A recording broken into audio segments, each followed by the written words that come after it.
আসল সুখ কোথায় জানেন? অন্যের মুখে হাসি দেখার মধ্যে সুখ। আসল শান্তি কোথায়? অন্যকে ভালো রাখার মধ্যে সুখ। আমরা পাই না কেন জানেন? আমরা অন্যের মুখের হাসি কেড়ে নিজে হাসার চেষ্টা করি, অন্যকে আগুনে ফেলে নিজে এসির মধ্যে থাকার চেষ্টা করি, অন্যকে বেইজ্জতি করে নিজে ইজ্জতে থাকার স্বপ্ন দেখি। কখনো পাওয়া যাবে না, কখনো পাওয়া যাবে না। কারণ রবের বান্দাকে, রবের সৃষ্টিকে যে কষ্ট দিবে, রব তাকে কখনো ছাড়বে না, রব তাকে কখনো ছাড়বে না, রব তাকে কখনো ছাড়বে না। রব্বুল আলামিন অতীত বর্তমান সব জানার পরও হাসরের বিচার রেখেছেন।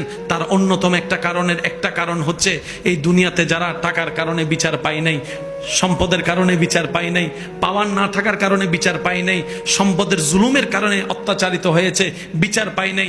আল্লাহ সবাইকে হাসরে নিয়ে বলবে, বান্দা দুনিয়াতে তো টাকার কাছে তোর ন্যায় বিচার হেরে গেছিল, শক্তির সামনে তোর ন্যায় বিচার হেরে গেছিল, জনপাওয়ার না থাকার কারণে তোর পক্ষে কেউ কথা বলে নাই।